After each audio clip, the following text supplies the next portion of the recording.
Hello and welcome along. In this video we are going to take a look at the various things that I learnt about FS19 at FarmCon. I'm going to basically work through this because there's quite a lot of stuff to go through, and I'll put up text on screen as well so that you guys can see what I'm talking about. But yeah, I'm just going to go through this list and maybe say a little bit about a couple of bits, but we'll see. So first up is some general information I've learnt about the game. Obviously, since FarmCon, we have learnt that the release date of the game is going to be November the 20th. It's a little later than expected, but it's still good to have a firm date that we're working towards. The next thing is that we also know that there are going to be 3 maps at launch. This was known before FarmCon, but and that these would also be American, Western European, and Estancia Lapacho from the Platinum Edition of FS17. The new piece of information here is that the American map has been confirmed and was shown on screen as being called a Ravenport. So yeah, Ravenport is the name of the American map in FS19. The other piece of information we learned that all maps are still going to be a standard map size of 2 kilometers by 2 kilometers by 2 kilometers for the in-game maps. So yeah, that is not changing. Cotton and oats are also the only new crops for the game. I'm very excited actually for both of those. Cotton, I think, is going to be a really interesting crop to do, and that the wildlife is going to be include deer as well as birds. Moving on, there is no change to the traffic in the game. This was explained as in historic misuse of the traffic prior to FS15 when it became pretty solid.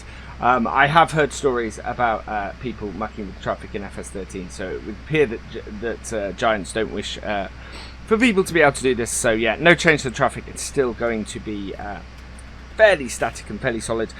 We have 3 new game modes. Now, I didn't catch the name of all these, but they basically replace the existing difficulty levels. You get a basic mode, you get a farm manager, which is the normal mode, and then you get the start with nothing, which is the replacement for hard mode.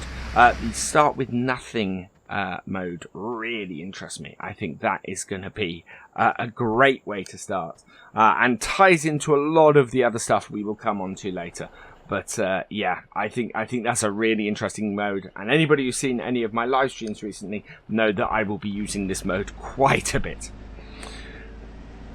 Next, we have a fairly big one. This is the new character creator. So player characters in FS19 are much more customizable than they were in FS17. There is still some work to do on it. And more options and aspects will be customizable before launch, I believe. But currently available to alter are the character, the overall look of the character, the hair, you can add hats, there are various types of jackets, and you can also add accessories, so such as sunglasses. They didn't show a female character during the demo, but one is going to be available at launch, which is fantastic. And as I said before, more customizations are planned going forward, so we will see where that takes us. On to the updates for the vehicles and equipment. And this one is quite long, so I'm going to split this over a couple of screens. The vehicles and equipment. Vehicle interiors are now much more detailed. There are animated pedals, joysticks, switches. This looked absolutely fantastic in the demo, and I'm really pleased to see this. This is something that's been in mods for a very long time, and yeah, I'm quite excited to see this enhancement. It's also visible from the outside of the cab as well, which is also brilliant. Additionally, the interior displays also now light up when the lights are activated. This is pretty cool looking as well. So it's all you go into the night time and you turn the lights on and all the interior displays light up, and it is just absolutely brilliant. Something that's again has been missing from the game. And it's one of those nice little details that really helps things. There is a new suspension system on the vehicles now. Both the cab and the seat move independently, and this adds a lot more realism in first-person view. I'm really glad to see that. Really ups the immersion in the game, so that's fantastic. And the other big thing that we have is, of course, dynamic hoses are now a standard feature of the game. They are, they are fantastic. Their lengths can be adjusted, how much they droop down can be adjusted, and of course, along with those, hoses from front-mounted equipment to rear-mounted equipment also connect. We saw that in one of the modding demos on the Sunday. And that's awesome. Again, small details that have not been in the game so far, and good to see that attention and those things added. Moving on, another huge addition to the game, another huge alteration, is that there is a new wear and tear system. So equipment and vehicles get damaged over time and show visible wear. And there is a playable aspect to this, in that you have to keep your equipment repaired and up to date in order for it to fully function, which is fantastic. There's much more farm management stuff in this, and this is a big part of it, and it is, I love to see that. That is brilliant. Vehicles now have gearboxes. You can set it to automatic, semi-automatic, or fully manual. But yes, the gearbox mod, what was the gearbox mod, has essentially now been superseded by the by gearboxes being in the game. I'm really interested to see this. I've not previously used gearboxes, so this will be an interesting addition of realism to the game. The other thing we saw in the modding tutorials is that wheels now are cylindrical.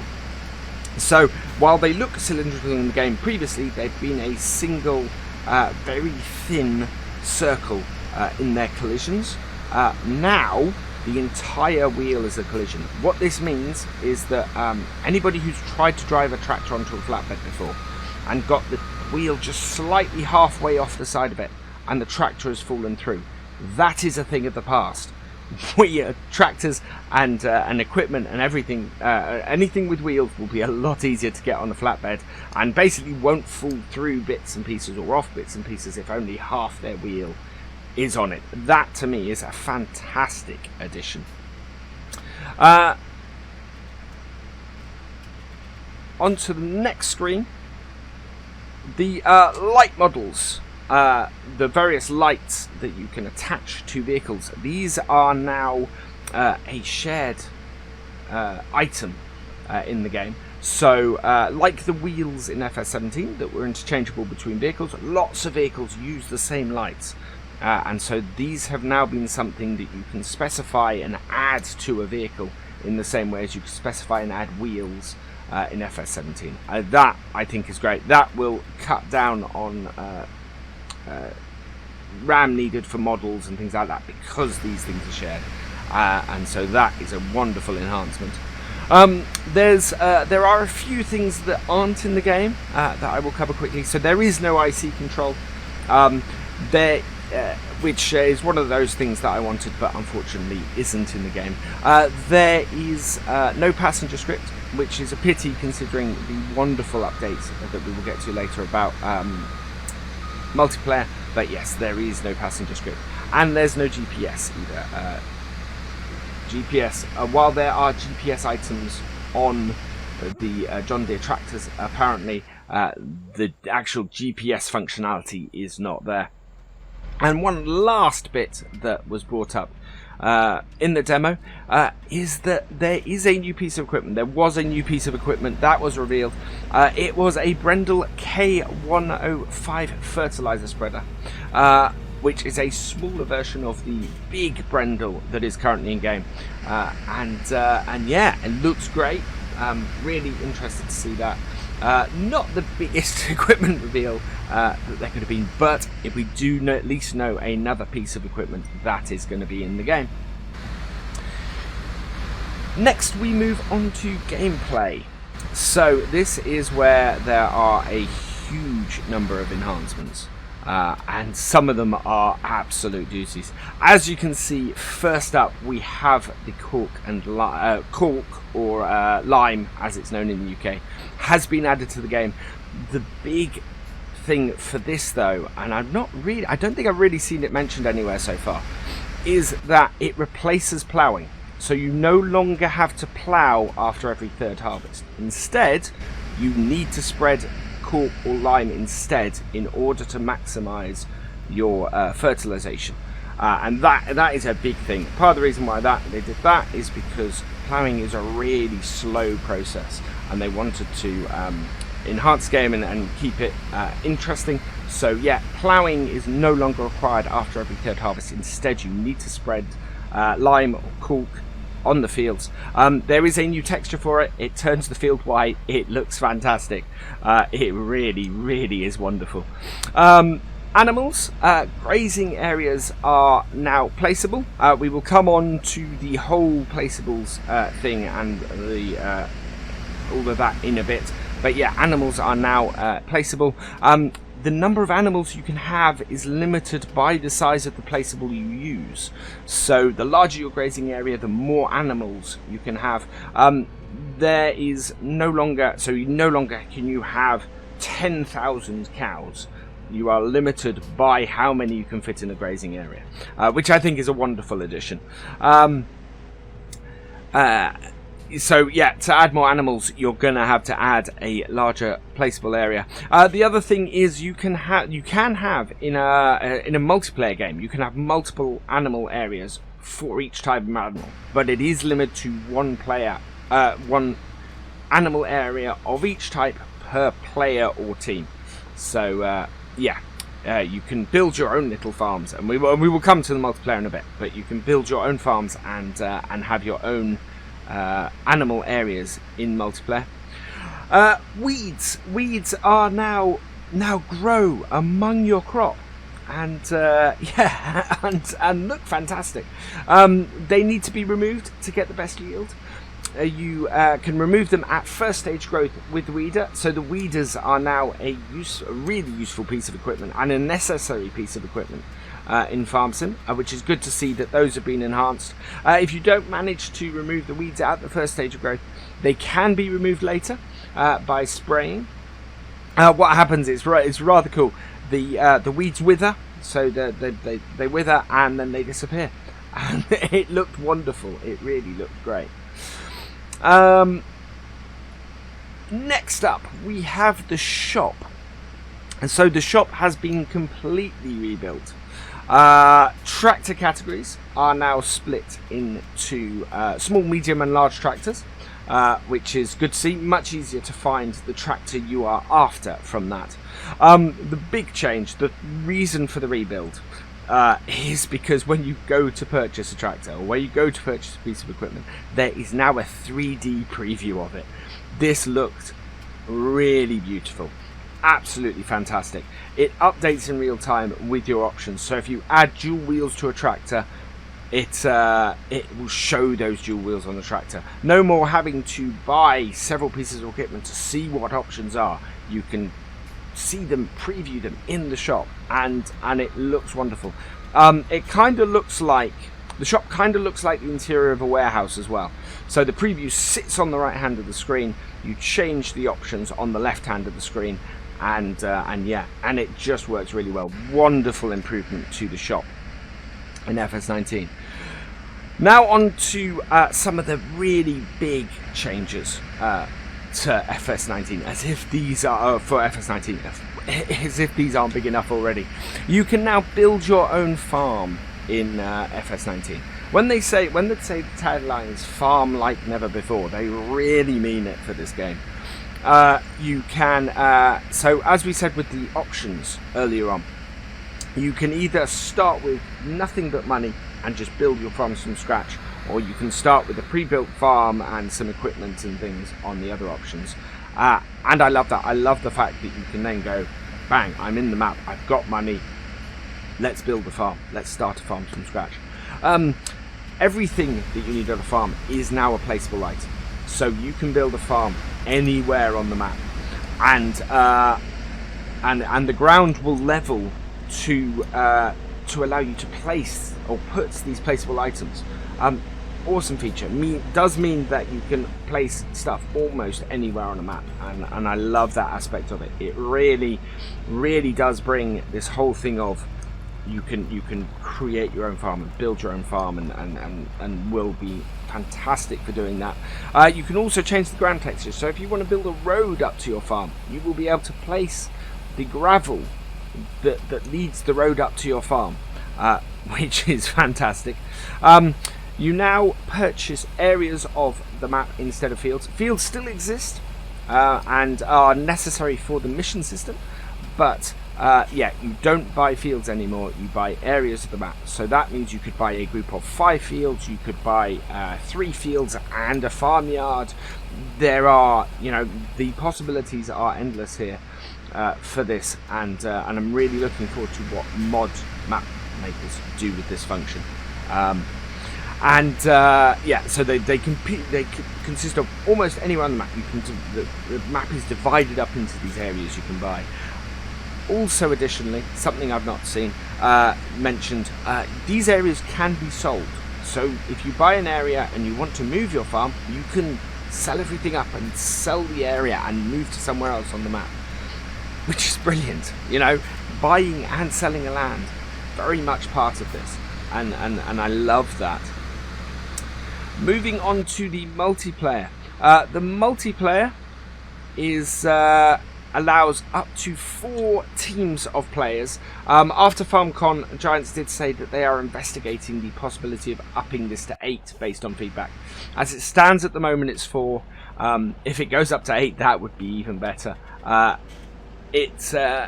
And these teams can purchase their own areas of the map to work in.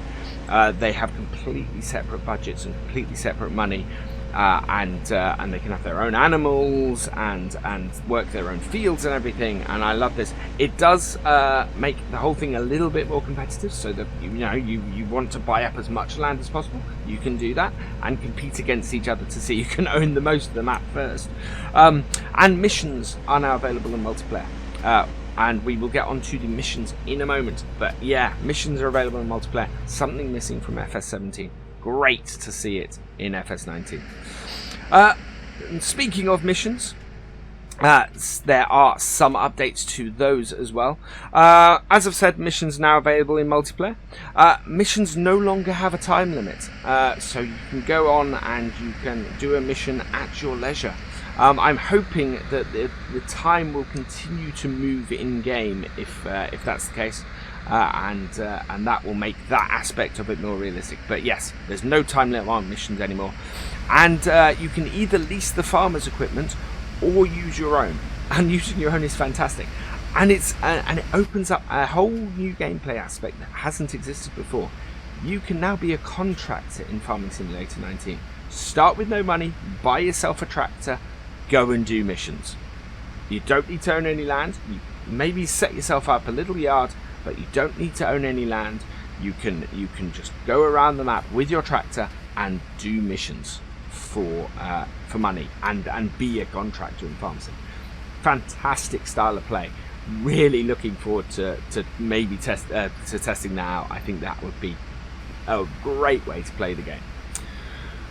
Moving on to the graphics. Now, again, the Giants have done a big overhaul on the graphics for FS19, and they do look fantastic. The first thing I'm going to mention is the new transparent menus. There is an entirely new, clean, lovely look to FS19. No more dark boxes or white boxes or anything like that.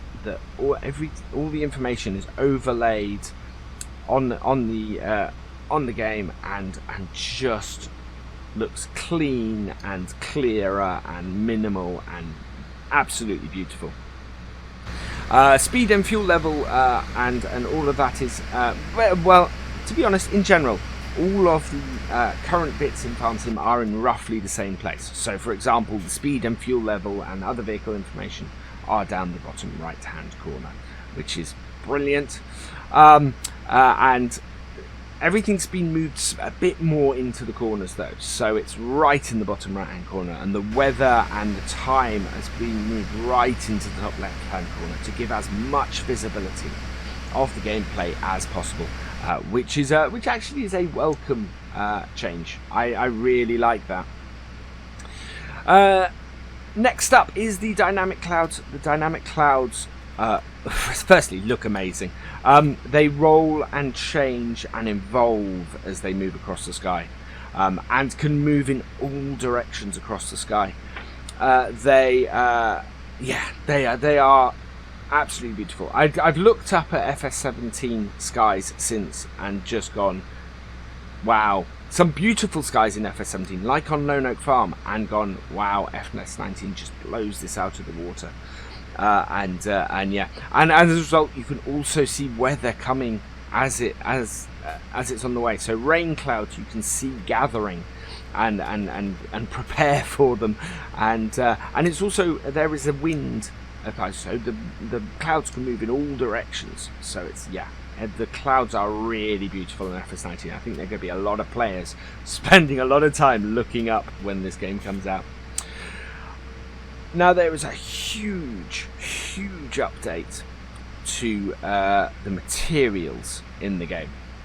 I'm going to go into this in a little bit more detail because it is a massive change that really makes things look awesome.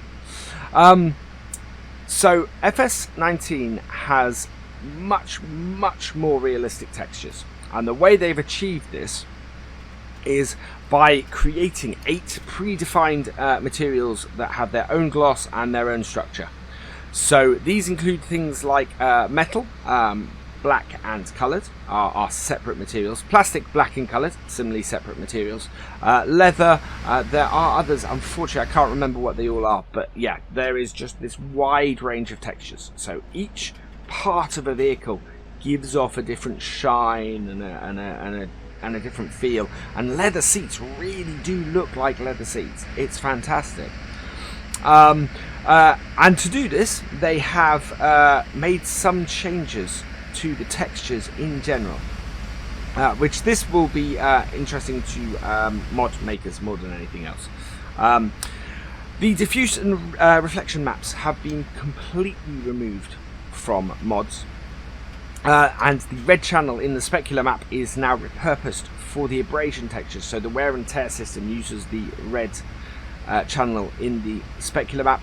This only really works on the metal texture at the moment, because as the abrasion wears away, it reveals a metal texture, a default metal shiny texture underneath.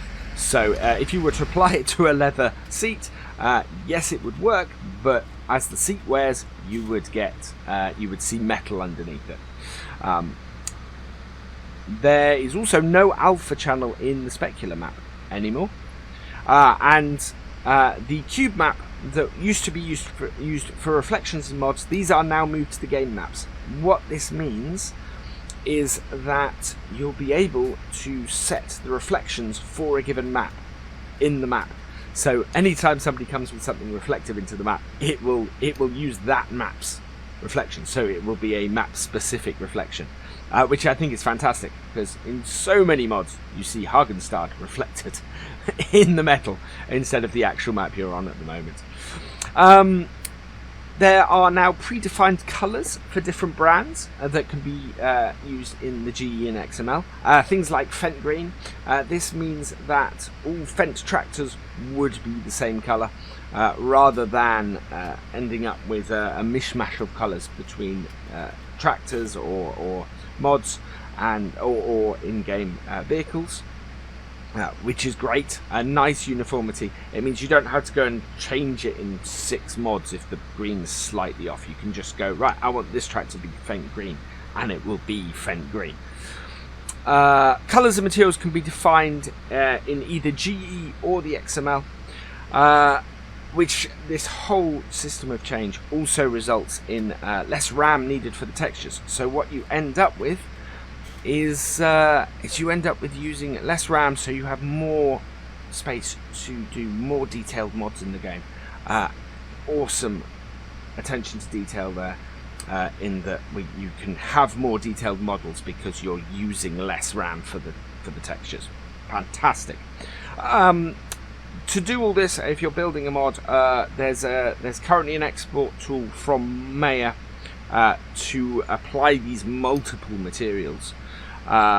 There's currently no support for it in Blender, but they are working on this. There is no support for 3ds Max, and currently, as I understand it, there is no planned support for 3ds Max either.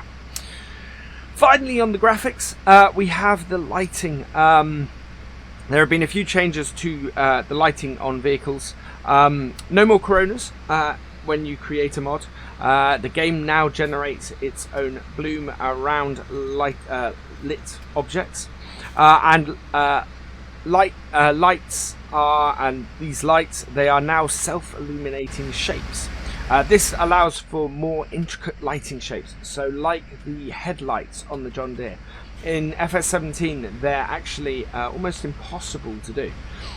With the new lighting system, or the new lighting setup in FS19, intricate patterns of lighting, like the headlights on the John Deere 8R, are possible. The modern John Deere 8R are very possible, and as a result, look fantastic. For our final section, we have audio. So first up is the vehicle sounds. This came from its own presentation on before the FS19 demo came along.